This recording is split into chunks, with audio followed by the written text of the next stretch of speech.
Өнгөрсөн оны 12 сарын 12-нд засгийн газраас стратегийн ач холбогдол бүхий бүтээгдэхүүний хадгалалт нийлүүлэлтийн тухай хуулигэд нэг их найд 60 тэрбум төгрөг цаанан зохицуулагдах. Нөгөө Монгол банкнаас репо зээл гэдээ гарах гэдэг шүү дээ. Нефт импортлагч компаниудад нефт хадгалах сав барихад одоо нэг хөнгөлтөө зээл олгох гэж байгаа.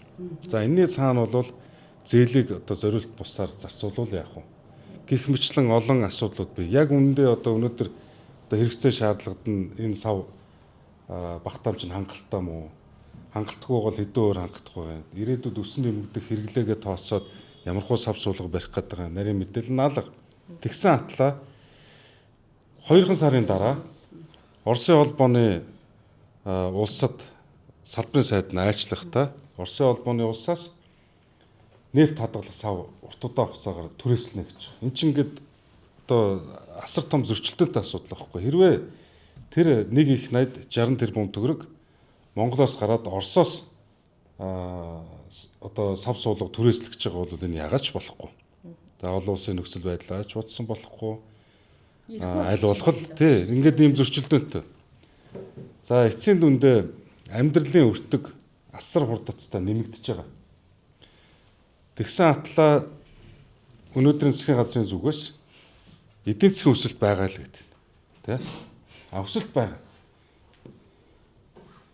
Тэгээ энэ өнгөрсөн чуулганы завсарлагаанаар нэлээд одоо энэ инфляцтай холбоотой амьдралын өртөг нэмэгдэж байгаатай холбоотой эдийн засгийн шатаралт авж байгаа арга хэмжээнүүдтэй холбоотой олон материал дээр ажиллалаа. Тухайлбал миний суур болгосон материалууд Монгол банкны одоо шинжээчтэй хийсэн дүгнэлтүүдтэй нэлээд танилцлаа. За энэ дэр нэг ноцтой зүйл гарч ирж байна. Би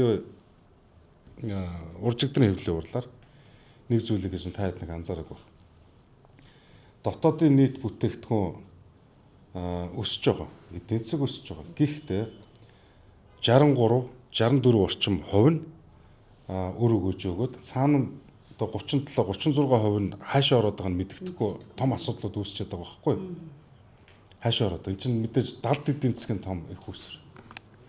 Миний энэ өргөн барих гэдэг хууль үндсэндээ авилгал хулгай ч бүр нөгөө системчлэгдсэн, хуульчлагдсан маш том юм тогтолцоо болцсны эсрэг хяналт хариуцлагыг нэмэгдүүлэх үүднээс системийн энийг хайл гэж байгаа л агуулгатай шүү дээ. Тэгээ хариуцлагатай бай, ажил хэрэгч бай гэдэг л юм агуулгатай. Энийг уулна анх ер нь ерөнхийлөгч ухнаагийн хөрөлсөх өргөн барьчаад байгаа хуультай холбогдуулаад би сөргүүлж барьж байгаа зүйл ерөөсөө биш. Хэрвээ улс төрийн түүхийн архив ухвал 15 онд сайхан бэлгийн засгийн газрыг байгуулахад тухайн үед би ардын намын бүлгийн дэд дарга байсан. Ардсан намтай 2 нам хамтар засгийн газар байгуулснараа яг юу их юм бэ? Цаасан дээр энэ ажлуудаа буулгая гэдэг дээр энэ асуудлыг би санаачилж анх оруулж ирсэн. Яагаад тэгэхээр хариуцлагагүй асуудал их байгаад байна. Энд чинь нэг авилгал хулгай иргэдийн хянж мэдхийн эрхийг чинь ингээд боогдуулаад байна. Тогтолцооны асар том гажуудлууд байна. Энийг үндсэн хуулиараа засъя. Үндсэн хуулийн дагалт хүрээнд бусад бүх хуулиудад ингээд өөрчлөлт оруулъя. Харамсалтай тэрэг үндсэн хуулийн өөрчлөлтийн хүрээнд бол бид нэр энийг зөвшөөрөхгүйгээд хүлээж авч байгаагүй. Нөгөө талаас бол хэлцэх тал нь бол тухайн хэрэглэхийн сайд баяр цогт байсан. Тэг ингээд нэг чинь 10 хэдэн жил ботсон зүйл л дээ. Нэлээд ч олон одоо цаг зав зарцуул суусан ажлын баг. Тэгээд энэ санийн улс төрийн нөхцөл байдлын өрөөнд за ер нь өнгөрсөн бүх ингээд хийж хэрэгжүүлэх гэж ирмэлзэжсэн ажлуудаа нэгтгэхэд хуулийн төсөл болох нь чухал юм байна л гэж үзсэн. Тийм л баг. Одоогийн нөхцөл байдал юу гэдгийг тэтгэврийг нэмэгдүүлэх боломж нөхцөл байна уу? Ямар нэгэн байдлаар одоо хойш тавих асуудлууд харагдаж байна. За өнгөрсөн хугацаанд салбарт нь ажиллаж байсан одоо сайд их хурлын гишүүд бид нар албан бусаар ажлын хэсэг болоод нийгмийн даатгалтай холбоотой эрх зүйн орчны суур шинжилгээг хийя гэдэг. Нэлээд цаг хугацаа зарцуулаад өнөөдрийн тулгамж байгаа асуудлууд нь юу юм? Түүнээс яаж гарах вэ? Ямар суур зарчим барих юм? Чөлөөт зах зээлийн суур зарчмыг барья. Тэгээ иргэдэд өгөөжтэй байх элдв нөгөө хулгайн асуудлуудыг ч гэсэн хай. За маш том хуулийн концепц энэ бэлэн болцсон байна. Тэгээ засгийн газар яагаад энийг өргөн барихгүй байна? Энд чинь хаа байсан өмнөх засгийн газрын үед яригдсан зүйл байхгүй юу? энэ дэр чинь одоо булган туяа нэлээд орж ажилласан. За нөгөө ариун заяа ажилласан. Арц намын нөгөө төвчин нарын гишүүдийн санаачилсан нэг нийгмийн даатгалтай холбоотой хууль байгаа шүү дээ. Тэдний төлөөллүүд орж ажилласан. Тэгээ ямарваа нэгэн ус төргүүгээр суур зарчмынхын өн дээр тогтоод хуулийнхаа шинжилгээ хийцэн байхгүй. Өргөн барихад бэлэн болцсон. Тэгээ энийг тухайн үед нь бариад нийгмийн даатгалтай холбоотой томоохон эрх зүйн реформыг хийцэн байсан бол эдийн засгийн үр өгөөж нь бас харьцангуй гараад ах байсан болов гэдэг горьдлого байдаг. Өнөөдөр энэ жилийн төсвөр их чинь 1.7 их 80 төгрөг нийгмийн даатгалын сангийн орлого зарлагын зөрүүн дээр усан сүс өгöd байгаа байхгүй. Тэгээ нийгмийн даатгалын шимтгэл маш өндөр байна. Тэгээ үр өгөөж нь хүртэхгүй нөгөө талдаа чинь татвар мэд болчиход байгаа байхгүй. За гих мэт чинь за инфляцтай холбоотой харамсалтай нь иргэд маань инфляцийг төдийлөн сайн сонссон боловч цаад агуулгын үүдээс бас мэддэг юм байна. Өнөөдөр бодит амьдрал дээр инфляц бол нэг 13 орчим хувьтай байгаа. Монгол банкнаас мэдээлж байгаа нэг 11% гэж байна да тийм 2%. Энд чинь нөгөө инфляц тооцох аргачлал дээр бас засвар хийчихэд байгаа байхгүй юу? Энэ бол ерөөсөө далд татвар байхгүй юу? Тэгээ өнгөрсөн 10 жилийн хугацаанд одоо 100 мянган төгрөгөөр худалдаж авч ирсэн зүйлийг өнөөдөр хэдэн төгрөгөөр худалдаж авч байгаа вэ? Тэгээ энийг чинь бас хүмүүс мэддэгчгүй юм байна. Их хурлын гишүүд нь ч бас төдийлөн ойлгодгүй юм байна. Тэгэхээр гих мэтлэн ингээд суур одоо реформын ажлуудыг хийхээс өөр аргагүй. Харамсалтай нь ингээд хэтэрхий их ингээд эрх мэдлийн зодооноос болж л ингээд төрийн ажил үүндээ гацчихад байгаа шүү дээ. Уул нь өнгөрсөн оны ардын намын их хурлаар энэ асуудал нэг талдаа гараад одоо ажил хийх болов гэдэг горьдлого хүлээлт бол байсан харамсалтай нь өнөөдөр гарахгүй л байгаа юм. Зэгдээд батлагдсан бол одоо тэтгэр одоо хэдэн хувиар нэмэгдэх боломж бол цаа бий болох гэсэн байна. Хятадтай өсөн нэмэгдэх замаар тэтгэр нь амьдралд нь хангалттай хөрөлцөхөц болох л ирсэн орчин шүү дээ. Хууль батлагдлаа гэж маргааш шууд нэмэгдээд явах нь гэж бас би хэлэхгүй л дээ. Олон шатаар. Энд чинь юу гэхээр нийгмийн даатгалын сан гэдэг чинь эв санааны нэгдэл тогтолцоонд суурилж байгаа. Та бидний төлж байгаа нийгмийн даатгалын шимтгэл нэг том савндаа л ороод. Бүртгэлээр одоо дорж дулмаа баяраагийнх бол тусдаа мэд харагдавч нэгэн савнд ороод. Тэгэхээр энийг илүү чөлөө зах зээлийнх нь одоо шудраг зарчимд нийцүүлээд томоохон реформын ажил хийх гэж байгаа. Тэгээ нийгмийн даатгалын шимтгэлийг бууруулах. Зарим нийгмийн даатгалын шимтгэл чинь дотроо 5 зүйлс бүрдэж байгаа шүү дээ. Зарим нь одоо либералчлаад хувийн энэ даатгалын тогтолцоо одоо бизнес үйл ажиллагаа явуулдаг компаниудын дэмжиж албан журмынх нь юу вэ? Хажуугаар нь хувийн одоо эрүүл мэнд болон өндөр насны тэтгэврийн даатгалын тогтолцоо гэдэг маш олон юмнууд байгаа тэр. Одоо хичнээн одоо хавцсан материал дээр бид нэр суу. За цалин. Би одоо бас нэг багш нартай хандаад хэлэхэд мэдээж цалингаа нэмүүлэхин төлөө байна. Энэ бол зөв. Засгийн газар залил хийчлээ шүү дээ. Наана хэсэг дээр үндсэн цалингийн нэмэх хатлаа нөгөө үндсэн цалин дээр нэмэгддэг нэмэгдлүүдийг хасаа хийсэн. Нийлбэр дүн урдныхтайгаа яг адилхан. Энийг их хурлын гишүүд батлахад мдээгүй. Энэ чинь мэрэгжлийнх нь байгууллагын усууд орж ирж ярьж хахад окей энийг нь бид нар дэмжиж явах ёстой л гэж ойлгож байгаа шүү дээ. Нарийн ширээ минь мэдгүй. Энэ дэр би зүгээр нэг зүйлийг хэлэх гээд байгаа нь юу гэхээр 17 онд миний би хөдөлмөрийн сайдаар ажиллаж байхдаа хөдөлмөрийн харилцааны асуудал чинь хөдөлмөрийн яам дээр байдаг. Харилцаа гэдэг чинь цалин. Хөдөлмөрийг яаж шударгаар үнэлэх вэ? Яаж амьдралд нь хангалттай болох вэ? Тэгээ хоёр тогтолцооны нийлбэр байдлаар буюу хувь хүний ур чадамж дээр суурилсан мөн ажлын байрны онцлог суурилсан хоёр тогтолцооны хувилбараар эрүүл мэндийн салбар дээр уул нэхлүүлсэн.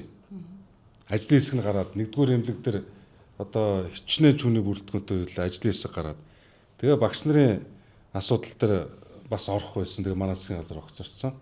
Энэ юу гэхээр нөгөө цалингийн тогтолцоогоо бодох аргачлалыг өөрчлөх байхгүй. Зүгээр нэмэх асуудал биш. Тогтолцоог нь өөрчлөх юм бол хувь хүн хэдий ч нэ ачаалттай, хэдий ч нэ үр дүнтэй ажиллана тэр хэмжээгээр өөрөөс нь хамаарч нэмэгддэг байх.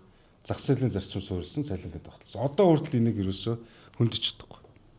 Яг гоо тэгээ шинээр томилогдсон сайттай нь бичиж бол уулзаагүй.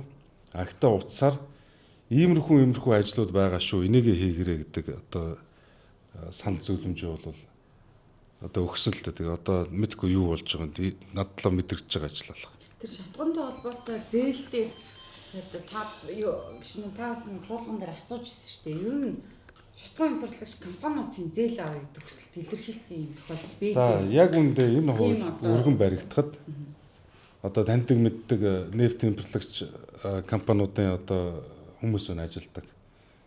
Зарим нь бол авахгүй гэж л. Энэ маш өндөр хүүтэй.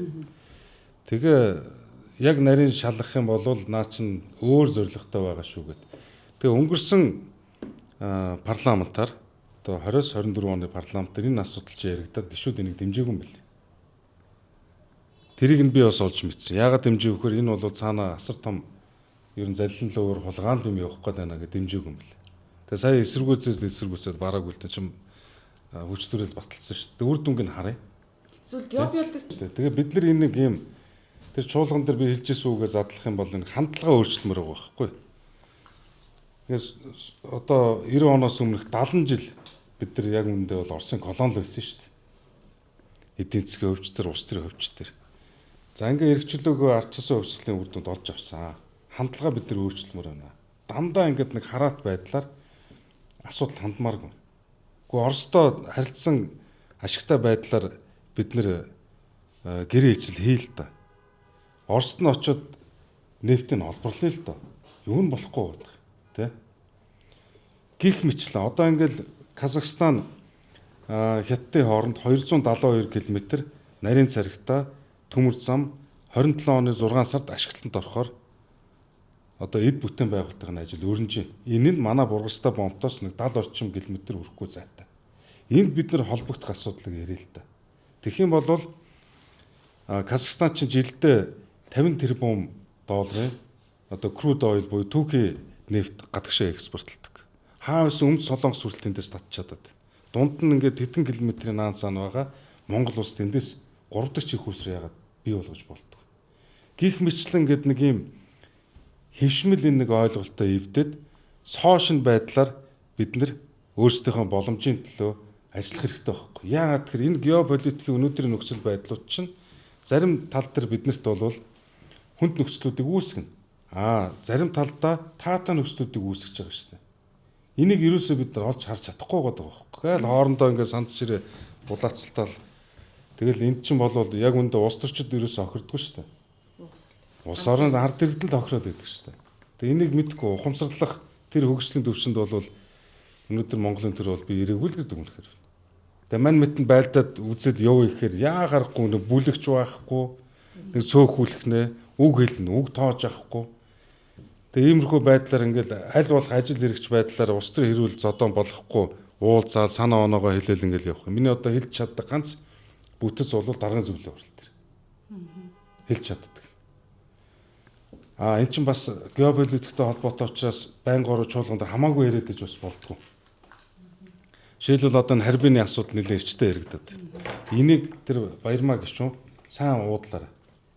Энэ нэг тийм маш олон одоо удаа аль намынхын төлөөллүүд төр байж хагаад нэлээд нухацтай ярилцсан асуудлууд байхгүй юу. Тэр тусмаа одоо бас нөө эвлэрч хамаагүй ярьж болох юм. Хятадын төрийн зөвлөлөөс ирсэн загтуудыг бас үүсгэх хэрэгтэй байхгүй юу.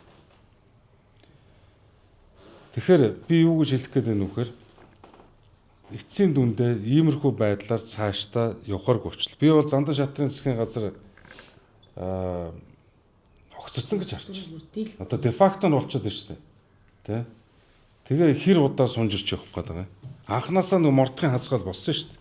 Дөрмгүүл тогсны үр дүнд шүү дээ. Тэрнээс биш би зарчмын асуудал хөндөж байгаа болохоос биш одоо Зандан шатар дарахтай ямар нэгэн одоо хувийн харилцааны зүйл байхгүй. Яг үндэ бол одоо би тэр нэг 8 шалтгаан гэдэг. Энэ бүгдийг бүтэн 6 цаг битээр ярилцсан. Иймэрхүү улс төрийн нөхцөл болохыг би бүгдээринг нь өөрт нь би хэлсэн. Ерөөсөө тэрийг үг гэд тоогоогүй. Тэгэл нэг манайхан чинь нэг юм хандлага байдаг шүү дээ. Нэг хүч төрөл асуудлыг шийднэ. Тэгэл эцсийн дүндээ энэ байдал төрж байгаа байхгүй. Тэгэхээр би анханаас нь өөрт нь маш олон үндслээр сануулж хэлж ирсэн. Иймэрхүү юм болноо. Эндээс анханасаа яаж Урьдчилан сэргийлэх гээд байгаа юм бэ. Чадаагүй нэг. Тэгэхээр өнөөдөр надаа Зандан шатрын засгийн газрыг өмөрөх шалтгаан зорилго байхгүй болчиход байна шүү дээ. Тэ?